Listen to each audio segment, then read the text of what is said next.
All right, let's go, because you know what I came in to do. I don't get paid for overtime. I'm here to fight. What I should say, so that's what I'm going to do. You know, I want to invite the Holy Spirit to come into this room and fill this room with peace and just to be really direct. What the fuck happened to your voice? So at the end of the day, I've been screaming for these promos, but I'm not even going to react. At the end of the day, you know, I want to clarify some Stop things. the coke, nigga. It's fucking up your voice. I want to clarify some things. I want to clarify some things. I don't do cocaine. I would do a live drug test. What do you do? I would do a what do you live do? drug test. What do you do? I drink and I smoke weed, and so has the majority of this room. So has the majority of this room. What kind of example are you for the younger generation watching this?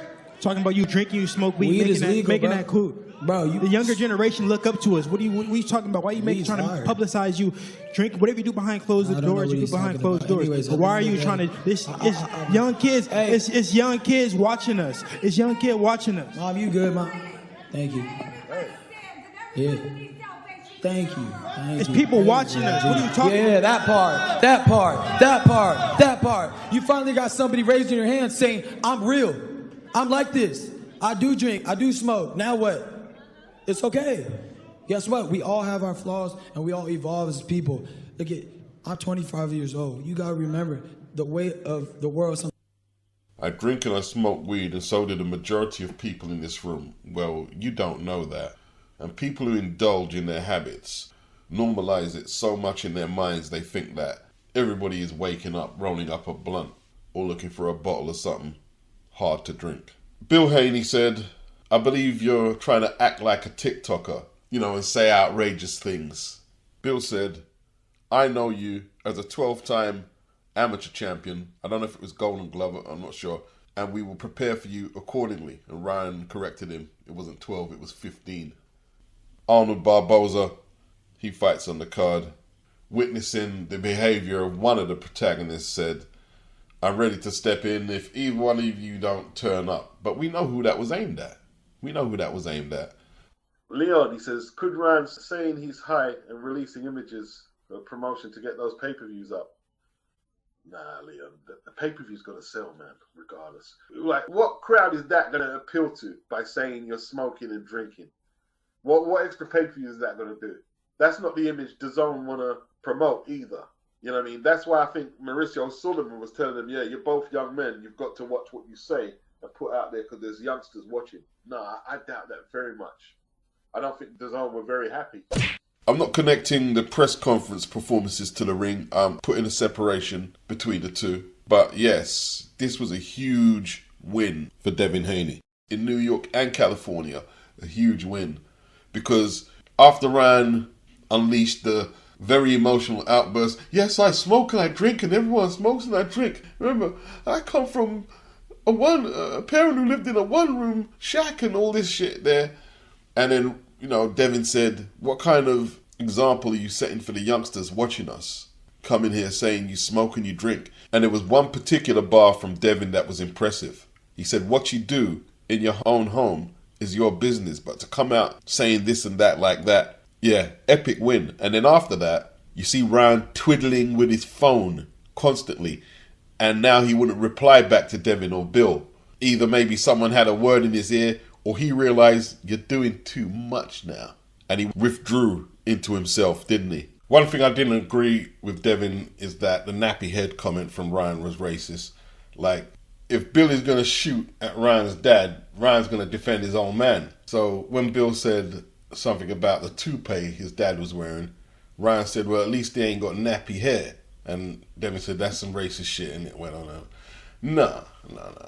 Like, look, I know there are cultural differences in how I, as a black British man, view certain things to how some, not all, but some African American men may view the situation. For it to be racism, proper racism, I think Bill would have to be in a position, and Devin, where, they're outnumbered by some hostile Mexicans, and there was a lot of tension, and then Ryan said something like that. Okay, I could see with it more. Bill and Devin weren't under threat. No black person was under threat in that press conference. I can't say it was racism. And, you know, Ryan tried to play it off as well. He didn't answer Devin when Devin accused him of racist shit. Nappy duck out, get the fuck out. I could say it's just a description to describe a state of black hair. But there's probably a deeper historical context to it, which Ryan had no part of and doesn't know about. Ryan probably don't know much about his Mexican roots, in all truth. Apparently he released sparring footage of Gervonta Davis and Ryan, which was a doghouse spar, which can go on for up to 40 minutes, non-stop, no break. When one man quits, then it's over. He released the footage, and it looks like he edited the footage. There's no footage of Devin landing any punches. He just released the section where Devin got rocked by Tank. But there was a bet made between Adrian Broner and Mayweather Sr. Broner obviously was putting up his end for Tank to win, and Mayweather was putting up his end for Devin to win. Senior collected the money. So Devin won the spar, but Ryan chose to edit the footage and show what he showed. And who gave Ryan the footage is what I want to know. Now, Ryan said it was Floyd. And if Floyd did that, he's a lowlife. If he did. And for Ryan to release it, I'm not going to get into his character, but he's just a desperate man right now. Like, what is that going to do to build him up in preparation for the upcoming fight? What is that supposed to shape Devin's resolve? Well, if it works, great. But let's bear in mind that a 16-year-old can really notice the man strength from someone 4 years older than him. And Devin was likely 16 or 17 when he sparred Gervonta. Then Devin won the sparring session. They say Tank was jet-lagged after traveling or something. But he lost nonetheless. And if Devin was rocked, like Devin said, he didn't quit, did he? He kept going. He didn't quit. Yeah, Devin was about 16. Tank was around 20. And, you know, when Ryan is going off on these absolutely ridiculous tangents, you know, I'm all for God and religion, but I'm going to let the Holy Ghost in here and inhabit the room. Like, really? Like, whatever he's trying to be, it's not coming off. And it never has came off. And then, you know, when Devin is putting him to right about this is a bad example to the kids, you got Ryan's mum shouting back, yeah, he's smoking, he's drinking it. Seriously. And yeah, you know, watching him go off on these weird monologues and Oscar clapping when he's doing it, clapping his hands, yeah, go Ryan, and Bernard Hopkins silent and Derek James all muted and not checking this kid is getting a bit annoying, yeah? Yeah, you want to pull out, Ryan, pull out. If the fight gets cancelled, it gets cancelled. But cash rules, doesn't it? Robert Diaz, someone I respect from Golden Boy. Why ain't none of them pulling up and say, yo, you're a prick. You're a prick. You want to leave? Leave. You want to walk out? Walk out. But we got to have some integrity. We're grown men running a business. Eddie Hearn is very confident that the National Anti-Doping Panel are going to rule in Conor Benn in his favour over the board and UCAD. I'm not so sure. The panel lifted Conor's suspension and the board and UCAD appealed the decision last summer. We should hear what the National Anti-Doping Panel's decision is very soon.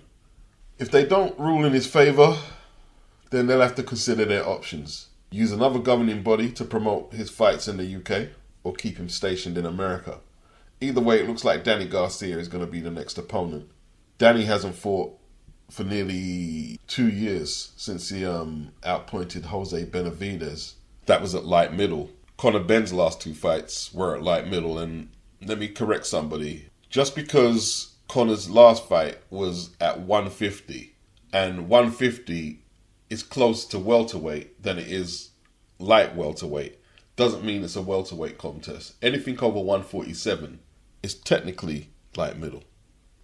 Will Danny take the fight at 147 at 35 years of age and all that inactivity? Can he get back down there? The last time he fought at 147 was when he challenged Errol Spence for his unified titles and lost a unanimous decision. That was in 2020. Conor hasn't fought at welterweight since 2022. But he's younger. He's been active recently. He could probably get down to 147 easier than Danny Garcia could. But they'll work something out. Danny looks like the likely choice for Conor's third comeback fight. So it looks like Danny wants to fight, But the PBC are not providing him a date, a fight date. So I don't see him fucking with the PBC no more, because this fight he's having with Conor, Eddie's definitely going to have options on Danny before he gets in the ring in case he turns Conor over. So, yeah, I mean, like, Danny looks like another PBC fighter who won't be on the schedule. What happened to that Erislandy Lara fight for the middleweight title? An absolutely bizarre matchup for the middleweight title, but that's what the PBC do. These bizarre fights, then try and charge pay-per-view for them. There's just way too much to unpack here. Way too much.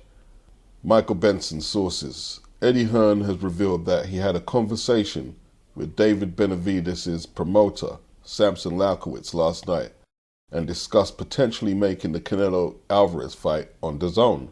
But Lewkewitz said they would want USA TV rights for Amazon Prime Video. The PBC continue to hang themselves. Like, their clout-chasing diatribes always come crashing to earth. Their lies, their attempts at damage control all come crashing to earth. This is why I never got on the bandwagon that David Benavidez, the Mexican monster, is making Canelo run and Canelo is ducking. Because any debate about who wants it and who doesn't swings in Canelo's favor now. If you're going to ask the flagship player of the sport for television rights, how can I take it serious that David Benavidez wants to fight? Shouldn't Al Heyman be talking to Eddie, or DAZN for that matter, about who gets the TV rights? Isn't Sampson Lewkewitz supposed to look out for David Benavidez' interests? Fuck Al Heyman and fuck Eddie Hearn. Look out for your boy's purse. That's looking out for Canelo. The rest of the shit he's talking about, Amazon Prime or Al Heyman should be negotiating. Unless Sampson is in the boardroom of the PBC or Amazon Prime. Since when did he negotiate for Amazon Prime licensing rights? When did that happen? Do you know how badly I want to go at Canelo sometimes and end up defending him? Why do you think that is? You think I'm a Canelo fan? I end up having to defend his resume. And in the politics of business, when shit like this happens. If Benavidez was really hungry to make that fight happen, yeah, his promoter wouldn't be giving a shit about Al Heyman or Amazon Prime. That's the absolute truth. Who is Sampson representing? And listen, if David Benavidez really wants to fight, he should be asking, yo, why is Sampson asking for that? I don't care about Al Heyman. I don't care about Amazon. I want to beat up Canelo. Negotiate me the best purse. Make sure Canelo ain't got no horseshoes in his glove.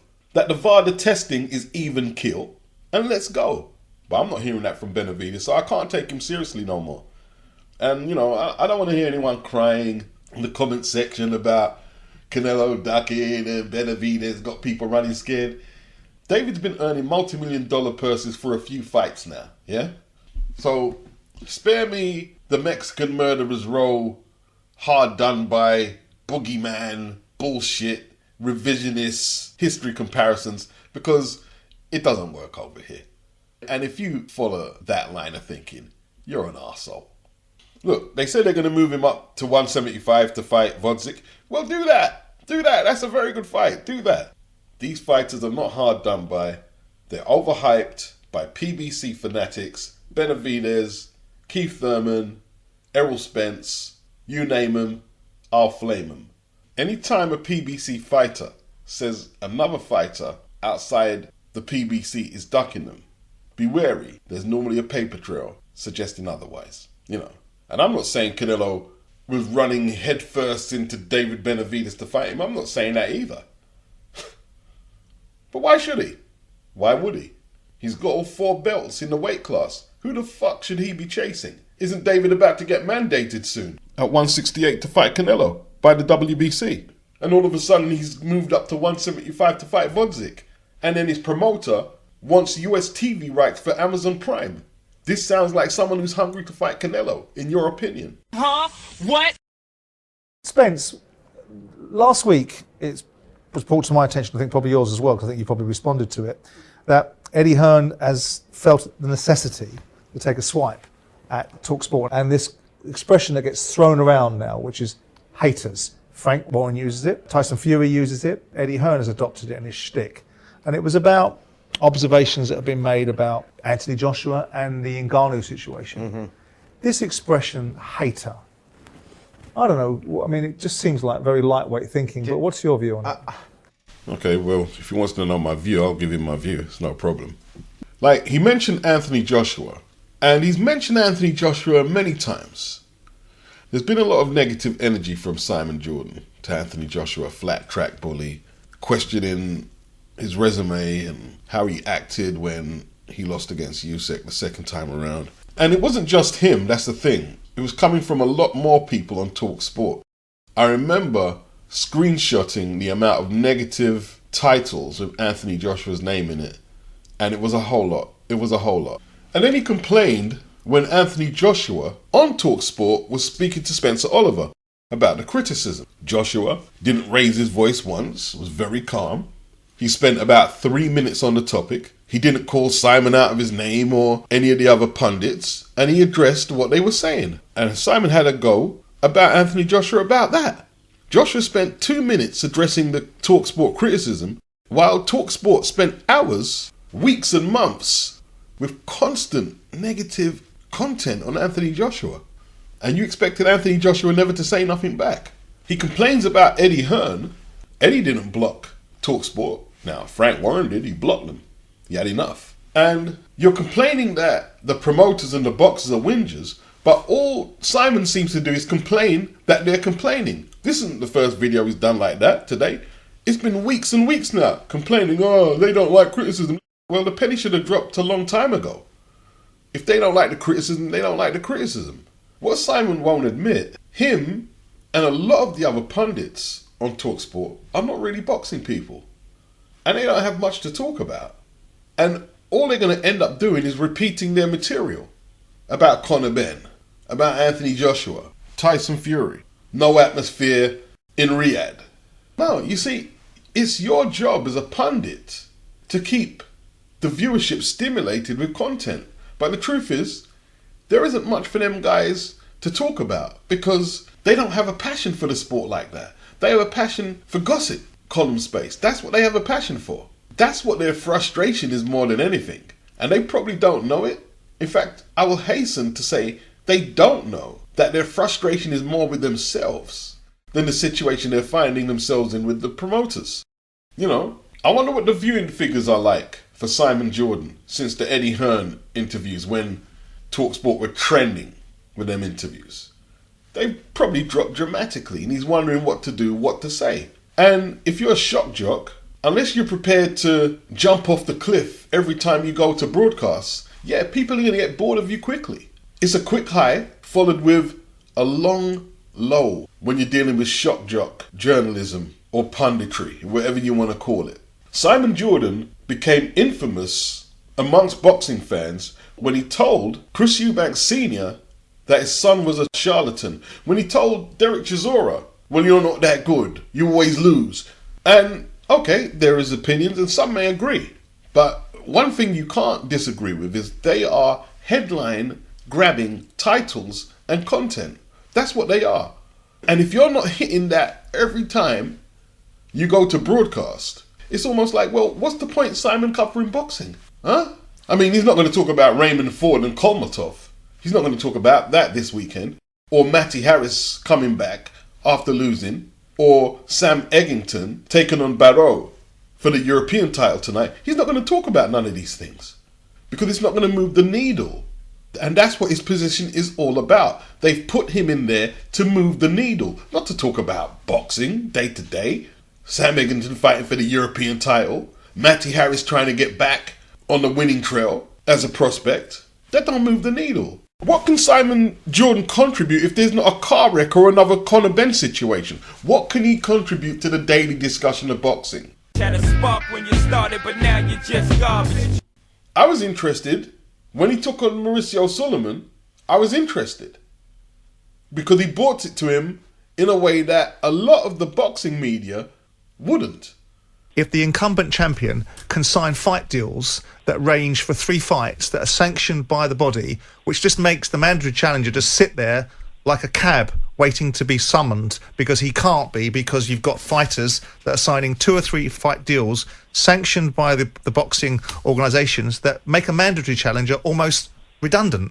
I don't see it that way. Unfortunately, there are many uncertainties at this moment which limit what I can comment and what I cannot comment. So the scenario is, as I have just explained, there is a contract for a fight. There is a pandemic that has limited with travel restrictions and with many other different situations. And the WBC is taking this moment. We're waiting to see all the variables to understand exactly where the heavyweight division is. Mr. Suleiman, I can tell you, Spencer, Simon, he's been called away. Certainly, Simon, it's only you can do. You are asking some very probing questions, and I wonder if Mr. Suleiman has decided, right, enough of that, because he's getting me somewhat of a corner here. Mauricio Suleiman took a knee. Simon was getting to him. You know, this was around 2021. You had the arbitration situation with Deontay Wilder and Fury. Wilder demanding his third fight with Fury, which the arbitrator agreed with Wilder contractually. Fury had to give him the fight. And this also delayed Dillian White's mandatory shot at Tyson Fury for the WBC title. And we also have to take it back a little for how long Dillian waited to be mandated by the WBC when Wilder was a champion before Fury. And Simon was onto something there. How long are you going to keep extending the champion's obligation to fulfill his mandatory defense? And a lot of people were like, man, maybe Simon Jordan could make a difference here. And the truth is, he's fallen off. The opportunity was there to do something. He's fallen off. Maybe he needs to reinvent himself or refresh what he's doing. But Simon Jordan has hit a wall. The little cult following he has is tailing off. There's people in the comment section saying TalkSport are not real boxing media. That's what they're saying now. It's in the comment section. Loads of people saying it. That's your responsibility that you're getting that outcome.